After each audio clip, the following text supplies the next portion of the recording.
अस्सलामुअलैकुम स्टूडेंट्स, उम्मीद है कि आप तमाम लोग खैरियत से होंगे। Today we are going to start second year chemistry chapter number 1। ठीक है, केमिस्ट्री की आपकी सेकंड ईयर की न्यू बुक आ चुकी है जो कि मार्केट में भी आ गई है। ठीक है, बुक आपकी कुछ इस तरह की है। ठीक है, इसका फर्स्ट चैप्टर मैं आप लोगों को सबसे पहले दिखा दूँ। फर्स्ट चैप्टर जो है आपका, उसका नाम है केमिस्ट्री ऑफ रिप्रेजेंटेटिव एलिमेंट्स। ठीक है, उसके अंदर काफ़ी सारी चीज़ें हैं। पहले आहिस्ता आहिस्ता हम लोग इसको स्टार्ट करेंगे, फिर इसके आगे की चीज़ें को पढ़ेंगे। ठीक है, बेसिकली जो आपका चैप्टर नंबर 1 है वो डिनोट कर रहा है रिप्रेजेंटेटिव ऑफ एलिमेंट्स। ये आपका पूरा चैप्टर जो है आपकी मॉडर्न पीरियोडिक टेबल से ही रिलेट करेगा।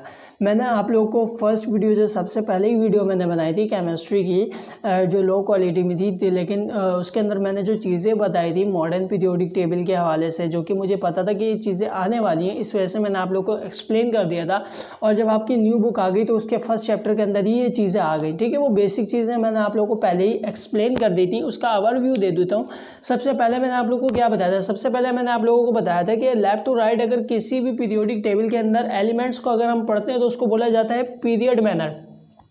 उसको मैंने आप लोगों को क्या बताया था? पीरियड फॉर्म बोला जाता है। ठीक है, और अगर बॉटम टू डाउन की तरफ पढ़ा जाता है तो उसको क्या बोला जाता था? ग्रुप। ठीक है, ये मैंने दो चीज़ें आप लोगों को बताई थी कि अगर एलिमेंट्स को अगर आप मॉडर्न पीरियोडिक टेबल के अंदर पढ़ रहे हैं, अगर उसको लेफ्ट टू राइट पढ़ रहे हैं तो उसको पीरियड फॉर्म बोला जाता था, और जो अगर उसको बॉटम टू डाउन पढ़ रहे हैं, ऊपर से नीचे की जानिब पढ़ रहे हैं, तो उसको ग्रुप फॉर्म बोला जाता था। और एक चीज़ मैंने एक और बताई थी, वो था कि पीरियड फॉर्म के अंदर आप जब भी किसी एलिमेंट्स को पढ़ रहे होते हैं तो उनकी जो आप देख लेते हैं रेगुलर इंटरवल में उनके एटॉमिक नंबर क्या होते हैं? इंक्रीज हो रहे होते हैं। जैसे कि यहाँ पे एक एलिमेंट था, ठीक है, उसका एटॉमिक नंबर 1 था। ठीक है, फर्स्ट पीरियड की बात कर रहा हूँ, फर्स्ट पीरियड के अंदर ओनली 2 एलिमेंट्स थे, एक यहाँ पे हाइड्रोजन था और एक था हीलियम। मतलब 2 एलिमेंट्स वहाँ पे फर्स्ट पीरियड के अंदर आपके पास होते हैं, जिसका फर्स्ट एटॉमिक नंबर 1 होता है और सेकंड हमारे पास 2 होता है। इस तरह रेगुलर इंटरवल में जितने भी एलिमेंट्स आपके पास आते जाते हैं उनके क्या होते हैं? एटॉमिक नंबर क्या होते हैं? इंक्रीज होते जाते हैं। ठीक है, और ये मेरे पास एक चार्ट भी रखी हुई है मॉडर्न पीरियोडिक टेबल के अंदर। ठीक है, इसके अंदर आप लोग देखोगे तो आपको समझ में आएगा। यहाँ पे एक फर्स्ट एलिमेंट है, पीरियड नंबर 1 है। ठीक है, और यहाँ पे सेकंड इसका एलिमेंट आ गया। ठीक है, ये सेकंड है तो इसके अंदर एलिमेंट्स आ गए। इसी तरह इसके अंदर डिस्ट्रीब्यूशन हुई हुई है एलिमेंट्स की। ठीक है, मैं यहाँ पे आपको प्रॉपर यहाँ पे समझा देता हूँ। ठीक है, सबसे पहले आप लोगों को यहाँ पे समझते हैं रिप्रेजेंटेटिव ऑफ एलिमेंट्स होते क्या है। ठीक है, रिप्रेजेंटेटिव ऑफ एलिमेंट्स को समझने के लिए सबसे पहले आप लोगों को पता होगा कि मॉडर्न पीरियोडिक टेबल के अंदर टोटल कितने ग्रुप्स होते हैं।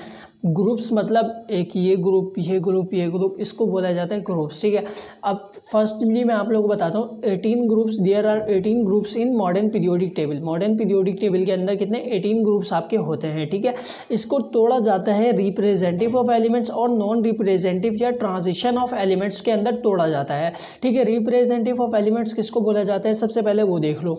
रिप्रेजेंटेटिव एलिमेंट्स उनको बोला जाता है, फर्स्ट के हम 2 ग्रुप्स लेते हैं, 1 और 2। और रिप्रेजेंटेटिव ऑफ एलिमेंट्स को आप ज़्यादातर मतलब किसके साथ किसके से शो आउट करते हो? वो आप करते हो ए के साथ शो आउट करते हो। ठीक है, नॉन रिप्रेजेंटेटिव या ट्रांजिशन एलिमेंट को आप किसके साथ शो करते हो? बी के साथ शो करते हो। ठीक है, मतलब आप ग्रुप लिखते हो तो इसके साथ क्या लिखते हो? बी या ए लिखते हो, जिससे आपको पता चलता है ये रिप्रेजेंटेटिव ऑफ एलिमेंट्स है या नॉन रिप्रेजेंटेटिव ऑफ एलिमेंट्स है। ठीक है, अब रिप्रेजेंटेटिव ऑफ एलिमेंट्स के अंदर सबसे पहले आपके पास 2 ग्रुप्स आते हैं। स्टार्ट के फर्स्ट एंड सेकंड ग्रुप आता है। ठीक है, लास्ट में हमारे पास लास्ट के जो बचे हुए 6 ग्रुप होते हैं वो आते हैं आपके पास रिप्रेजेंटेटिव ऑफ एलिमेंट्स में। मतलब ये 2 और ये 6 हमारे पास टोटल कितने हो गए? 8 ग्रुप्स हो गए, जिनके अंदर क्या आते हैं? Representative of elements. 18 ग्रुप्स हैं, 8 ग्रुप आपके पास आ गए रिप्रेजेंटेटिव ऑफ एलिमेंट्स। बट यहाँ पे हमारे पास कितने ग्रुप बचे? हमारे पास यहाँ पे बचते हैं 10 ग्रुप्स। ठीक है, 18 है, 8 जब हमारे पास रिप्रेजेंटेटिव में आ रहा है। लेकिन नॉन रिप्रेजेंटेटिव और ट्रांजिशन एलिमेंट की मैं बात करूं तो ट्रांजिशन एलिमेंट के अंदर भी ग्रुप 8 ही आते हैं। वो कैसे? मैंने यहाँ पे चार्ट बना दिया, उम्मीद है कुछ समझ में भी आ गया होगा कि आपके पास ये फर्स्ट जो होगा हमारे पास 11 को हमने 1b बोला, वो मैं आपको बाद में बता दूंगा। लेकिन जो आपके पास 8, 9 और 10 जो ग्रुप होता है वो कितना होता है, वो एक ही ग्रुप में कहलाया जाता है, एक ही नॉन रिप्रेजेंटेटिव ग्रुप में काउंट किया जाता है, ठीक है। अब आपको पता होगा कि ग्रुप 1 को क्या बोला जाता है, रिप्रेजेंटेटिव ऑफ एलिमेंट्स को छोड़ दो, ये नॉन रिप्रेजेंटेटिव को छोड़ दो, बिल्कुल भूल जाओ।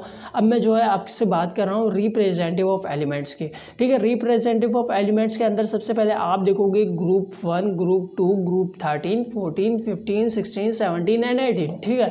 अब इसके अंदर आप चेक कर रहे हो कि आपके पास रिप्रेजेंटेटिव ऑफ एलिमेंट्स है, मतलब उसको मैंने किससे डिनोट किया है, ए से डिनोट किया है। तो आपके पास ग्रुप 1A में क्या लिखा हुआ है, 1A, ठीक है।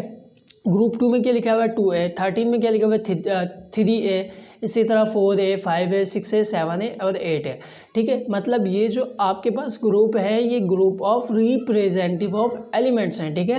ग्रुप 1, 2, 3, 4, 5, 6 बेसिकली जो आपसे साइंटिफिकली पूछा जाता है, क्वेश्चंस भी पूछे जाते हैं, तो आपसे इसी तरह पूछा जाता है ग्रुप 5A के एलिमेंट्स के बारे में कुछ बताएं, ठीक है। तो इसी तरह आपको पता होना चाहिए ग्रुप 5A मतलब किसकी बात हो रही है, ग्रुप 5A का मतलब आपको पहले ही समझ में आ जाना चाहिए कि यहाँ बात हो रही है रिप्रेजेंटेटिव ऑफ एलिमेंट्स की, ठीक है। 5 की बात हो रही है मतलब 15 की हो रही है। अब यहाँ पे मैं बात करता हूँ नॉन रिप्रेजेंटेटिव ऑफ एलिमेंट और ट्रांजिशन एलिमेंट, जिसको हमने डिनोट किया है बी से, ठीक है। अब बी से मैंने डिनोट किया है तो इसके अंदर हमारे पास टोटल 10 एलिमेंट्स है, बट हमने इसको इन नॉन रिप्रेजेंटेटिव और ट्रांजिशन एलिमेंट्स में इसको 8 जो है ग्रुप काउंट किया जाता है साइंटिस्ट ने। किस तरह के 8, 9 और 10 को आप एक ही ग्रुप बोलते हैं जिसको बोला जाता है 8B, ठीक है। फर्स्ट जो हमारे पास है बी की बात हो रही है, तो मतलब नॉन रिप्रेजेंटेटिव और ट्रांजिशन एलिमेंट की बात हो रही है, ठीक है। फर्स्ट जो हमारे पास एलिमेंट है वो 1B है, सेकंड हमारे पास सेकंड भी है, ठीक है, थर्ड भी, फोर्थ भी, फिफ्थ भी हो गया, ठीक है, सिक्स्थ हो गया, सेवन्थ हो गया, और ये हमारे पास टोटल 8 हो गया। लेकिन आप देखेंगे तो यहाँ से 3, 4, 5 आप लोग सोचेंगे कि यहाँ से स्टार्ट होना चाहिए 1B, 2B, लेकिन ये आपकी आसानी के लिए है क्योंकि यहाँ से आपका नंबर 1 जो है स्टार्ट हो रहा है 11 से, ठीक है। तो आपकी आसानी के लिए इसको इस तरह काउंट किया जाता है, इसको बोला जाता है 1B, इसको 2B, इसको 3B, 4B, 5B, 6B, ये और आसानी है ताकि आप लोगों को आसानी हो याद करने के लिए, ठीक है। तो बेसिकली इंपॉर्टेंट जो बात थी वो रिप्रेजेंटेटिव ऑफ एलिमेंट्स की थी। नॉन रिप्रेजेंटेटिव हम लोग आगे ऑलरेडी पढ़ लेंगे, आपके चैप्टर में जो बात है वो रिप्रेजेंटेटिव ऑफ एलिमेंट्स की बात थी, ठीक है। और इसके अंदर हमने इसको तोड़ दिया है मॉडर्न पीरियोडिक टेबल के अंदर 2 एलिमेंट्स के अंदर, ठीक है। मतलब हम बस 18 थे तो हमने 8 एक अलग कर लिया जिसके अंदर रिप्रेजेंटेटिव ऑफ एलिमेंट्स आ गए, ठीक है। अच्छा जी, अब मैं इसमें एक चीज़ और आपसे पूछ सकता हूँ कि रिप्रेजेंटेटिव ऑफ एलिमेंट्स को रिप्रेजेंटेटिव ऑफ एलिमेंट्स क्यों बोला जाता है, why they are called representative elements, ठीक है। इसका रीज़न क्या है, या नॉन रिप्रेजेंटेटिव एलिमेंट या ट्रांजिशन एलिमेंट को क्यों बोला जाता है, ये आपके पास MCQs बेस में भी आ सकता है, ठीक है, शॉर्ट में भी आ सकता है। थोड़ा एक्सप्लेन करके आपको बताना पड़ेगा, लेकिन शॉर्ट में चांस नहीं है, आपके MCQs बेस के लिए ये चीज़ है, ठीक है। तो रिप्रेजेंटेटिव ऑफ एलिमेंट्स को रिप्रेजेंटेटिव ऑफ एलिमेंट्स क्यों कहा जाता है, because their properties only depend upon, इसके वैलेंस शेल के ऊपर इनके इलेक्ट्रॉन्स जो होते हैं डिपेंड कर रहे होते हैं। मतलब कि आपके पास एक क्या है, एक एटम है, एक एलिमेंट है, ठीक है, उसके पास जाहिर सी बातें शेल होते हैं जिसके ऊपर क्या होते हैं इलेक्ट्रॉन क्या कर रहे होते हैं, रिवॉल्व कर रहे होते हैं, न्यूक्लियस के इर्द गिर्द क्या करते हैं, इलेक्ट्रॉन रिवॉल्व कर रहे होते हैं, ठीक है। लेकिन यहाँ पे जो बात हो रही है इनके प्रॉपर्टीज़, ठीक है, बेसिकली जो असल जो चीज़ है ना वो आपको समझने की है, इनकी प्रॉपर्टीज़ जो इनकी डिपेंड करेगी वो किस पे करेगी, इनके वैलेंस शेल पे करेगी। वैलेंस शेल किस शेल को बोला जाता है, जो सबसे लास्ट वाला शेल होता है किसी भी एलिमेंट का, सबसे लास्ट वाले शेल को बोला जाता है,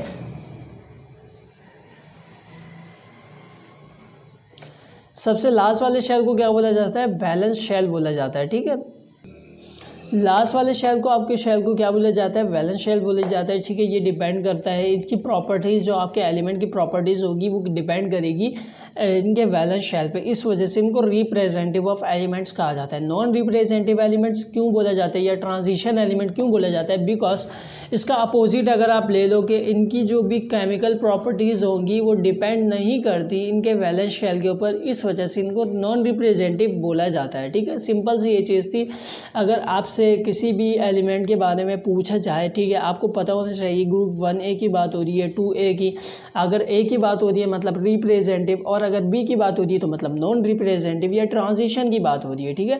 अब यहाँ पे आपसे पूछा जा सकता है कि इनकी प्रॉपर्टीज़ किस पे डिपेंड करती है, ठीक है। तो आपको पता होगा A की बात होती है तो रिप्रेजेंटेटिव, इनकी प्रॉपर्टीज़ किस पे डिपेंड करती है, वैलेंस शेल पे डिपेंड करती है, जो कि MCQs बेस के लिए आपके पास टॉपिक था। अच्छा जी, तो ये मैंने एक मॉडर्न पीरियोडिक टेबल पूरी बना ली है, ठीक है। उसके अंदर कुछ एलिमेंट्स मैंने लिख दिए हैं, कुछ नहीं भी लिखे हैं, ठीक है। अब यहाँ पे मैं आपको डिस्कस कर रहा हूँ मॉडर्न पीरियोडिक टेबल किन किन पार्ट्स में, किन किन ब्लॉक में डिस्ट्रीब्यूट हुए हैं। सबसे पहले मैं आप लोगों को बताता हूँ ब्लॉक देयर आर 4 ब्लॉक्स, ठीक है, जिसके अंदर हमारी मॉडर्न पीरियोडिक टेबल क्या हुई है, डिस्ट्रीब्यूट हुई है, ठीक है। ग्रुप 1A 2A जो है ये एक ब्लॉक है, ठीक है, इसको क्या बोला जाता है, एज ब्लॉक ऑफ एलिमेंट, ठीक है। और यहाँ जो हमारे पास ये पूरा जो ब्लॉक है ये बना हुआ है, ठीक है, इसको बोला जाता है डी ब्लॉक ऑफ एलिमेंट, ठीक है। और ये हमारे पास है पी ब्लॉक ऑफ एलिमेंट, ठीक है। बहुत सिंपल सी चीज़ें यार, ये तो सबको पता ही होती है, ठीक है। और ये हमारे पास है एफ, ठीक है, ये इसको बोला जाता है, इधर जितने भी एलिमेंट्स होते हैं वो होते हैं एफ ब्लॉक ऑफ एलिमेंट्स, ठीक है।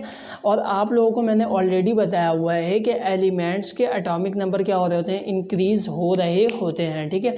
जैसे कि इस तरह किस तरह एक रेगुलर इंटरवल में इंक्रीज़ हो रहे होते हैं, हाइड्रोजन का 1, ठीक है, हीलियम का यहाँ पे पीरियड नंबर 1 चल रहा है ये, ठीक है, पीरियड नंबर 1 है, तो ये इसके अंदर जस्ट 2 एलिमेंट्स हैं, ठीक है। पीरियड नंबर 2 के अंदर हमारे पास 8 एलिमेंट्स होते हैं, ठीक है। यहाँ पे हमारे पास पीरियड नंबर 3 के अंदर भी 8 होते हैं, पीरियड नंबर 4 के अंदर हमारे पास टोटल 18 एलिमेंट्स होते हैं, ठीक है। इसी तरह आगे चलते हैं, पीरियड नंबर 7 के अंदर सबसे ज़्यादा एलिमेंट्स होते हैं, क्योंकि पीरियड नंबर 7 के ये एलिमेंट्स और नीचे एफ ब्लॉक ऑफ एलिमेंट्स के 2 जो हमारे पास लाइन्स होती हैं उसके अंदर जितने भी एलिमेंट्स हैं उनको क्या बोला जाता है, एफ ब्लॉक ऑफ एलिमेंट्स, ठीक है। जस्ट इन 2 लाइन की बात कर रहा हूँ, लेकिन ये जो इंक्लूड है ये आपकी पीरियड नंबर 7 के अंदर ही इंक्लूड होती है, ठीक है। मॉडर्न पीरियोडिक टेबल अगर आप लोग देखोगे तो उसके अंदर आप लोगों को प्रॉपर समझ में आएगा। लेकिन यहाँ पे मैं बात कर रहा था एटॉमिक नंबर की, ठीक है। एटॉमिक नंबर एक रेगुलर इंटरवल में क्या हो रहा है, इंक्रीज हो रहा होता है। जैसे लिथियम का यहाँ पे क्या होता है 3, इसका 4, इसी तरह क्या होगा 5, 6, इस तरह क्या होता है बढ़ता जाता है एटॉमिक नंबर, यहाँ तक 10 आया, ठीक है। फिर यहाँ पे क्या होगा 11, 12, 13, 14, 15, 16, 17, 18, इस तरह होके क्या हो रहा होता है, एटॉमिक नंबर डिस्ट्रीब्यूट हो रहे होते हैं हर एलिमेंट के अंदर। लेकिन यहाँ पे जो मैं आपको स्पेशल एक इम्पॉर्टेंट चीज़ है जो कि केमिकल कॉन्फ़िगरेशन के इलेक्ट्रॉन एटॉमिक नंबर किन किन शेल में किस तरह डिस्ट्रीब्यूट होते हैं, ठीक है। There are 4 block of elements, जिसके अंदर क्या होता है हमारे पास एलिमेंट डिस्ट्रीब्यूट है। एक मैंने बताया आपको एस ब्लॉक ऑफ एलिमेंट, एक मैंने बताया पी ब्लॉक ऑफ एलिमेंट, एक डी बताया और एक एफ ब्लॉक ऑफ एलिमेंट बता दिया, ठीक है। अब यहाँ पे आपकी कॉन्फ़िगरेशन की बात करूँ, लिथियम की कॉन्फ़िगरेशन की बात करूँ तो देखो आपको सबसे पहले कॉन्फ़िगरेशन का एक पूरा टॉपिक है वो मैं आप पहले डिस्कस कर देता हूँ, ठीक है। वो किस तरह होता है, देखो कॉन्फ़िगरेशन के लिए हमारे पास अगर लिथियम है इसके पास एटॉमिक नंबर कितना है 3 है, ठीक है। तो इसके पास इलेक्ट्रॉन भी कितने 3 होंगे, जाहिर सी बात है एटॉमिक नंबर 3, इलेक्ट्रॉन इसके 3 हैं। तो ये तो यहीं पर ख़त्म हो जाएगा 1s2 2s1 पे, इसको ऑलरेडी ख़त्म हो जाना है, ठीक है। लेकिन आगे जो हम चलते हैं, जैसे एटॉमिक नंबर क्या होता है इंक्रीज़ होता है, बेरिलियम हमारे पास आ गया, उसका एटॉमिक नंबर 4 है, 1s2 2s2, ठीक है, ये भी कंप्लीट हो गया। इस तरह कॉन्फ़िगरेशन होती है जो कि मैं आप लोगों को प्रॉपर एक क्या नाम है डायग्राम के थ्रू समझा देता हूँ। अच्छा जी स्टूडेंट्स, तो यहाँ पे मैं डिस्कस करने वाला हूँ कॉन्फ़िगरेशन ऑफ एलिमेंट्स, ठीक है। एलिमेंट्स की किस तरह ट्रांजिशन एलिमेंट्स की कॉन्फ़िगरेशन होती है। देखो सबसे पहले हमारे पास एक होता है न्यूक्लियस, ठीक है। और यहाँ पे मैं आपको टोटल बता रहा हूँ, ठीक है। जैसे कि इसका एक होता है फर्स्ट शेल हो गया, ठीक है, इसका एक हो गया सेकंड शेल, ये हमारे पास थर्ड शेल हो गया, ये हमारे पास फोर्थ शेल हो गया, ये हमारे पास फिफ्थ शेल हो गया। इस तरह करके मैंने इसके शेल्स बना लिए हैं, ठीक है। अब आपको यहाँ पे पता होना चाहिए, ये सबसे पहले हमारे पास इलेक्ट्रॉन किस में जाता है, सबसे पहले हमारे पास जाता है 1s2 में, ठीक है। मतलब 1s में हमारे पास कितने एलिमेंट्स जाते हैं, 2 इलेक्ट्रॉन्स जाते हैं, ठीक है। उसके बाद हम जाते हैं जस्ट फर्स्ट शेल के अंदर कितना जाता है 1s2, ठीक है, 2 इलेक्ट्रॉन्स आपके पास जाते हैं, ठीक है। अगर हमारे पास सेकंड शेल है तो सेकंड शेल के अंदर हम उसको बोलेंगे, सेकंड शेल है तो उसको बोलेंगे 2s, जाहिर सी बात है, ठीक है। 2s के अंदर कितना जाता है 2 इलेक्ट्रॉन, ठीक है। देन किस में जाता है 2p में, ठीक है। 2p के अंदर कितने एलिमेंट्स इलेक्ट्रॉन जा सकते हैं, 6 इलेक्ट्रॉन्स जा सकते हैं 2p के अंदर, ठीक है। और इसी तरह हम जो है थर्ड में जाते हैं, तो थर्ड में क्या होता है, थर्ड के अंदर मतलब हमारे पास सेकंड शेल में कितने 8 इलेक्ट्रॉन्स जा सकते हैं, फर्स्ट शेल में हमारे पास 2 इलेक्ट्रॉन जाते हैं, ठीक है। अगर मैं आगे चलता हूँ तो हमारे पास ये आ गया 3s, ठीक है। 3s में भी 2 जाएंगे, ठीक है। और इसकी p में बात करूँ, ठीक है, तो इसके p में कितने जाते हैं, 6 जाते हैं, p के अंदर हमेशा याद रखना। और d भी आता है 3 के अंदर, d के अंदर जो है 10 इलेक्ट्रॉन्स टोटल जाते हैं, ठीक है। ये चीज़ बात हो गई। उसके आगे फोर्थ शेल में चलते हैं। फोर्थ शेल के अंदर हमारे पास आ गया 4s 2 4p6, ठीक है। और ये 4d10, ठीक है। इसको मैं पूरा एक्सप्लेन करूँगा, परेशान नहीं होना, किस तरह करते हैं वो देखो। 4f, ठीक है, ये हमारे पास इसके अंदर भी वही चीज़ होगी, 5s2 5p6, ठीक है। इस तरह करके चीज़ें होती हैं। सबसे पहले देखो हमारे पास इलेक्ट्रॉन फुलफिल होता है, इलेक्ट्रॉन जैसे हमारे पास 1s2 में हो गया, ठीक है, फिर 2s2 में हो गया, 2p6 में हो गया, ठीक है। देन हमारे पास 3s2 3p6 में होने के बाद 4s2 के अंदर होगा फुलफिल। 4s2 के अंदर जब फुलफिल हो गया तो अगेन हमारे पास कहाँ आता है, 3d के अंदर फुलफिल होने के लिए, ठीक है। जब 3d के अंदर फुलफिल हो जाएगा फिर जाएगा 4p के अंदर इलेक्ट्रॉन्स फुलफिल होने, ठीक है। 4p के अंदर हमारे पास इलेक्ट्रॉन फुलफिल होंगे, फिर 4p से कहाँ जाएंगे, डायरेक्ट 5s के अंदर, ठीक है। 5s के अंदर फुलफिल होगा, फिर 5s से हमारे पास 5d में 4d के अंदर इलेक्ट्रॉन क्या होंगे, फुलफिल होंगे। 4d के अंदर 10 इलेक्ट्रॉन्स आपके क्या होते हैं, फुलफिल होते हैं। उसके बाद 4f के अंदर टोटल 14 इलेक्ट्रॉन्स क्या होते हैं, फुलफिल हो जाते हैं, ठीक है। तो हमारे पास 4f के अंदर कितने होते हैं इलेक्ट्रॉन, 14 इलेक्ट्रॉन्स फुलफिल होते हैं। उसके बाद 4f के बाद कहाँ जाएगा, दोबारा sp में, ठीक है, 5sp में। इस तरह कॉन्फ़िगरेशन होती है, जो मैं कॉन्फ़िगरेशन आप लोग को यहाँ पे बता देता हूँ। देखो 1s टोटल बता रहा हूँ कितना हो जाता है, ठीक है। 1s2 होता है, 2s2 2p6, ठीक है। फिर 3s के अंदर 2 इलेक्ट्रॉन फुलफिल होते हैं, ठीक है। 3s2 3p6, फिर होता है हमारे पास 3d10, और हमारे पास क्या होता है 4s2, ठीक है, 4p6 4d10 और 4f14, ठीक है। ये लार्जर है। मैंने आपको कॉन्फ़िगरेशन बता दी कि किस तरह कॉन्फ़िगरेशन होती है इलेक्ट्रॉन की। मतलब हमारे पास इलेक्ट्रॉन, अगर जितने भी इलेक्ट्रॉन हैं, सबसे पहले एस शेल में हमारे पास कितने, फर्स्ट शेल में 2 इलेक्ट्रॉन्स होते हैं, ठीक है। सेकंड शेल के अंदर भी 2, और फिर उसके अंदर सेकंड शेल के पी के अंदर 6 इलेक्ट्रॉन फुलफिल होते हैं, ठीक है। थर्ड शेल हमारे पास आता है, उसके एस में भी 2 होते हैं। एस के अंदर हमेशा इलेक्ट्रॉन 2 फुलफिल होंगे, पी के अंदर 6, और लार्जर में बता रहा हूँ, मैक्सिमम की बात कर रहा हूँ, ठीक है। अगर हमारे पास एटॉमिक नंबर ही कम है, इलेक्ट्रॉन कम है, तो फिर जितने फुलफिल हो सकते हैं उतने ही फुलफिल होते हैं, ठीक है। तो इसी तरह आपकी जो होती है कॉन्फ़िगरेशन होती है, इसी तरह कॉन्फ़िगरेशन की जाती है किसी भी एलिमेंट को फाइंड आउट करने की, ठीक है।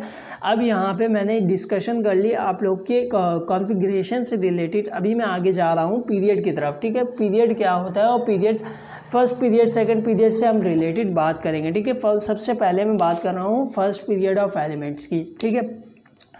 पीरियड्स ऑफ एलिमेंट्स के अंदर सबसे पहले हमारे पास कितने हैं, 7 पीरियड्स होते हैं। मॉडर्न पीरियोडिक टेबल के अंदर कितने एलिमेंट्स होते हैं, टोटल 7 पीरियड होते हैं, ठीक है। 7 पीरियड की हम लोग यहाँ पे सबसे पहले डिस्कशन करेंगे कि क्या क्या होता है फर्स्ट पीरियड के अंदर या सेकंड पीरियड के अंदर, ठीक है। तो फर्स्ट पीरियड के अंदर सबसे पहले देखो, फर्स्ट पीरियड के अंदर हमारे पास कितने एलिमेंट्स होते हैं। फर्स्ट पीरियड को सबसे पहले हम बोला जाता है दी शॉर्टेस्ट पीरियड, ठीक है। फर्स्ट पीरियड को बोला जाता है शॉर्टेस्ट पीरियड, बिकॉज इसका रीजन क्या है इसको शॉर्टेस्ट बोलने का, क्योंकि इसके अंदर जस्ट कितने एलिमेंट्स है, इसके अंदर जस्ट 2 एलिमेंट्स होते हैं, एक हाइड्रोजन होता है और एक हीलियम होता है, ठीक है।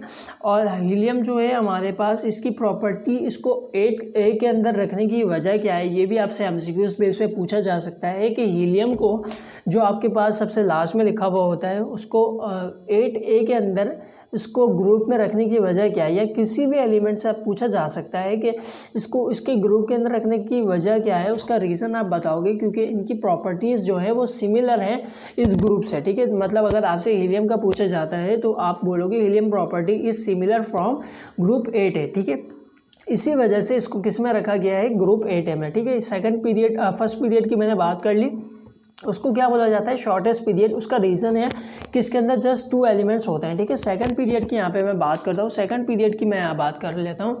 तो सेकंड पीरियड जो मेरे पास होगा उसके अंदर क्या बोलेंगे हम, सेकंड पीरियड के अंदर देखो 8 एलिमेंट्स होते हैं, ठीक है। आप लोगों को मैंने अभी यहाँ पे दिखाया भी था बना के। तो सेकंड पीरियड के अंदर हमारे पास कितने होते हैं, ओनली 8 एलिमेंट्स होते हैं, ठीक है।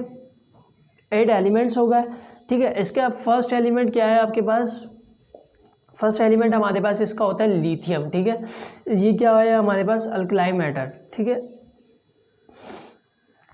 फर्स्ट हमारे पास जो एलिमेंट है मॉडर्न पीरियोडिक टेबल के अंदर सेकंड पीरियड का, ठीक है, फर्स्ट एलिमेंट को बोला जाता है अल्कलाई मेटल है। और इसका लास्ट एलिमेंट है हमारे पास Na, ठीक है, Ne, उसको बोला जाता है नोबल गैस। इसी तरह आगे के पीरियड के अंदर भी जो है आपके पास फर्स्ट एलिमेंट जो होगा वो अल्कलाई मेटल ही है, ठीक है। थर्ड एलिमेंट में भी वही है, फोर्थ में भी वही है, फिफ्थ में भी वही है, सिक्स में भी है। इसी तरह जो है 7 एलिमेंट्स के अंदर जो आपके पास फर्स्ट एलिमेंट है वो क्या रखा गया है, अल्कलाई मेटल ही रखा गया है, क्योंकि आपको पता है ग्रुप फॉर्म के अंदर क्या होती है, केमिकल एंड फिजिकल प्रॉपर्टीज़ जो है सेम होती है। फिजिकल प्रॉपर्टीज़ थोड़ी थोड़ी डिस्कस क्या होती है, डिफरेंट होती है, क्योंकि साइज वाइज कुछ जो होता है इंक्रीज हो रहा होता है, वो हम लोग आगे चलेंगे तो आगे पढ़ेंगे, ठीक है। सबसे पहले हमारे पास अल्कलाई मेटल होता है, ठीक है, फर्स्ट एलिमेंट। उसका लास्ट एलिमेंट जो है हमारे पास क्या होता है, सेकंड पीरियड का एनी होता है, ठीक है। और वो क्या होता है, उसको क्या बोला जाता है, नोबल गैस, ठीक है। ये हमारे पास सेकंड पीरियड की बात हो गई। सेकंड एंड थर्ड पीरियड के अंदर भी जो है हमारे पास कितने हैं, थर्ड पीरियड के अंदर भी हमारे पास 8 एलिमेंट्स होते हैं, ठीक है। इसका फर्स्ट एलिमेंट हमारे पास क्या होता है, Na होता है, जो हमारे पास किससे मेटल करेगा, अल्कलाई मेटल से, ठीक है। ये हमारे पास हो गया। और हमारे पास इसका जो लास्ट एलिमेंट होता है वो होता है, ये भी किससे, नोबल गैस, ठीक है। इसको भी हम क्या बोलते हैं, नोबल गैस, ठीक है। ये हमारे पास 2 चीज़ें हो गई, इसको समझ लेना, ये हमारे पास है अल्कलाई मेटल, ठीक है। इसको मैं पूरा ही लिख लेता।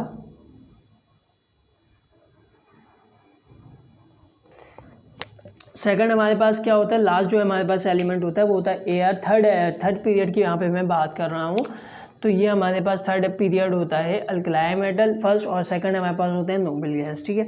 अब यहाँ पे मैंने आपको 3 पीरियड डिस्कस किए हैं, first period, second period and third period, ठीक है। फर्स्ट पीरियड की तो बात हो गई, इसको क्या बोला जाता है, शॉर्टेस्ट पीरियड, ठीक है, बिकॉज इसके अंदर जस्ट 2 एलिमेंट्स होते हैं, ठीक है। और जो सेकंड एंड थर्ड है, और उसके बाद जाहिर सी बात है, आपको मैंने चैट बता के बनाया था तो आपने देखा था सेकंड पीरियड के अंदर हमारे पास 8 एलिमेंट्स थे, ठीक है। यहाँ पे मैंने लिखा भी है, थर्ड में भी 8 है, और बाकी फोर्थ से जो है एलिमेंट्स ज़्यादा हैं। तो सेकंड पीरियड को क्या बोला जाता है, देखो फर्स्ट को तो हमने बोल दिया shortest period, second and third को बोला जाता है शॉर्ट पीरियड्स, ठीक है। इसको क्या बोला जाता है, शॉर्ट पीरियड्स। इसके अंदर भी डिस्ट्रीब्यूशन है, वो क्या है, फर्स्ट हमारे पास शॉर्ट पीरियड आ गया। देखो हम इसमें क्या बोलते हैं, फर्स्ट शॉर्ट पीरियड किसको बोलते हैं, इसमें एक आता है फर्स्ट शॉर्ट पीरियड, ठीक है, वो हम बोलते हैं पीरियड नंबर 2 को क्या बोला जाता है, पीरियड नंबर 2, ठीक है। इसको बोला जाता है first short period. Second short period किसको बोला जाता है, थर्ड पीरियड को क्या बोला जाता है, सेकंड शॉर्ट पीरियड, जाहिर सी बात है। तो इसको क्या बोला जाएगा, थर्ड पीरियड को बोला जाता है सेकंड शॉर्ट पीरियड, ठीक है। ये डिस्ट्रीब्यूशन है पीरियड की, ठीक है। हमने यहाँ पे फर्स्ट पीरियड और second period and third period पढ़ लिया है। अच्छा जी स्टूडेंट्स, उम्मीद है आप लोगों को इतनी सारी बातें जो मैंने बताई ये समझ में आ गई होंगी। ठीक है, इसमें मैंने केमिस्ट्री से रिलेटेड जो आपकी न्यू बुक थी ना उससे रिलेटेड कुछ बेसिक चीज़ें बताई हैं। ये बहुत ज़्यादा लेंथी चैप्टर है, ये जो मैंने आपको डिस्कशन की बहुत ज़्यादा एक्सप्लेन करके करने की कोशिश की है। और आपका फर्स्ट जो पेज है वो भी अभी तक कंप्लीट नहीं हुआ, उसके अंदर भी काफ़ी सारी चीज़ें हैं जो अभी मैं डिस्कस कर ही रहा हूँ। ठीक है, अपने अभी जस्ट आपके पास मैंने फिर भी बहुत तेज़ी से किया है, जैसे फर्स्ट पीरियड सेकंड पीरियड इसी तरह हमने 7 पीरियड्स कंप्लीट करने, देन हमारा जो फर्स्ट इंट्रोडक्शन का पेज है वो कंप्लीट होगा। ठीक है, उसके आगे हम लोग फिर बाद में चलेंगे, ग्रुप ट्रेंड जो है उसको पढ़ेंगे, वो थोड़ा इंपॉर्टेंट चीज़ें हैं। बाकी ये चीज़ें भी इंपॉर्टेंट है ताकि आपकी नॉलेज के लिए, क्योंकि आपकी बुक के अंदर इंक्लूड है तो जाहिर सी बात है इसके अंदर से कुछ MCQs बेस्ड क्वेश्चंस वगैरह आ सकते हैं। ठीक है, तो उम्मीद है आप लोगों को समझ में आ गया होगा। और जिसने मेरा ग्रुप ज्वाइन नहीं किया वो लाजमी से ग्रुप ज्वाइन कर लेना, जिसका लिंक मैं आपको डिस्क्रिप्शन या कमेंट बॉक्स में दे दूंगा। मिलते हैं किसी नेक्स्ट लेक्चर में, तब तक के लिए खुदा हाफिज़।